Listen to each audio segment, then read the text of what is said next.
आम्हाला माहिती मिळाली, आम्ही त्वरित या ठिकाणी आलो। आज 125 जमुना निवास खाडीलकर रोड मुंबई 4 गिरगाव या ठिकाणी नक्की या लोकांची समस्या काय आपण जाणून घेऊया। इंडियन स्पायडरमॅन प्रसिद्ध असलेले गौरव शर्मा आहेत। या इमारती संदर्भात नक्की काय समस्या आहे आपण त्यांचं मत जाणून घेऊया। नमस्कार, मी काल बाळासाहेब भवनला होतो। तिथे याच इमारतीचे रहिवासी आलेले तिकडे मदत मागण्यासाठी। तर आम्ही तो विषय समजून घेतला। विषय आम्हाला कळाला की ह्या बिल्डिंगला म्हाडाने डिलॅपिटेड C1 कॅटेगरी घोषित केलेली आहे। तर पेपर आम्ही बघितले, मी म्हटलं प्रत्यक्ष पाहणी करू। तर जेव्हा काल पाहणी केली तेव्हा कळलं की बिल्डिंग खूप मजबूत आहे, ही C1 कॅटेगरीमध्ये येऊ शकत नाही असं आमचं धोरण आहे। दुसरं, एका ठिकाणी मुंबईत 16-16.5 हजारपेक्षा अधिक इमारती धोकादायक आहेत, त्या पाडण्याचं काम सोडून एक अशी बिल्डिंग जिथे ही मजबूत बिल्डिंग आहे, 13 फॅमिलीज राहतात, त्यांना इकडनं बाहेर काढणं कुठेतरी आम्हाला चुकीचं वाटलं। आम्ही पोलिसांना पण रिक्वेस्ट केली, कॉन्ट्रॅक्टर्स पण आलेले, ते बोलतात की तुम्ही इकडनं बाहेर निघा। बाहेर कुठे जाणार ही लोकं? आणि ह्या भर पावसात गेले 4 दिवस खूप पाऊस चालू आहे। आम्ही म्हटलं महिना-2 महिना तुम्ही वेळ द्या, जेणेकरून आम्ही जो आमचा विकासक आहे त्याच्याबरोबर आम्ही भेटीगाठी करून पुढचं आम्ही प्लॅन करू। तर आज पोलिसांनी मदत केली आणि कॉन्ट्रॅक्टरलाही विचारलं की तू पावसात त्यांना बाहेर कुठे काढणार आहेस? तर आपली लोकं इकडनं मालवणीला टाकतायत, मालाडला टाकतायत, अशी लोकं ही राहू शकत नाही। आपण गिरगावची लोकं आहोत, आपल्याला ते जमणार नाही।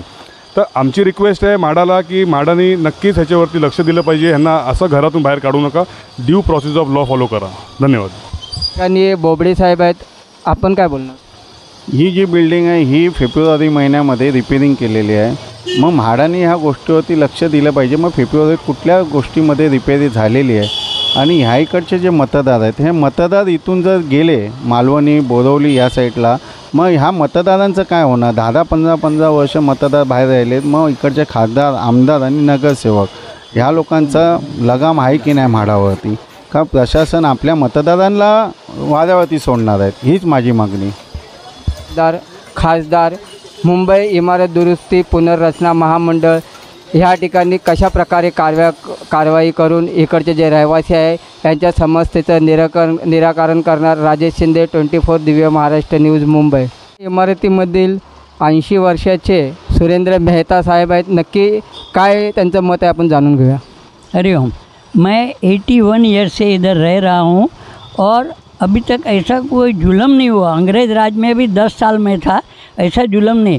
बिल्डिंग अच्छा है, गिरने का कंडीशन में ये लोग कैसा डाल दिया C1 में, वो हमारा समझ में नहीं आता है। वो बोलते हैं देख के डाला है, वो लोग ने ड्रिलिंग करके नहीं बताया। और हमको घर बार बगैर का बनाने को एक देख रहा है। अभी हम किधर जाएंगे बारिश के दिन में? ये गलत है ना। पुलिस भी देख के गया है, बोला बिल्डिंग बराबर है, तो हमको हमारा पर ऐसा जुल्म क्यों हो रहा है जो हम 10 साल में अंग्रेज़ राज में नहीं देखा।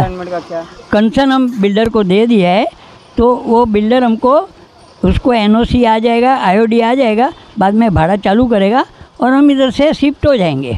उतना टाइम हम हमारा रहने का व्यवस्था करो, आपका मेहरबानी।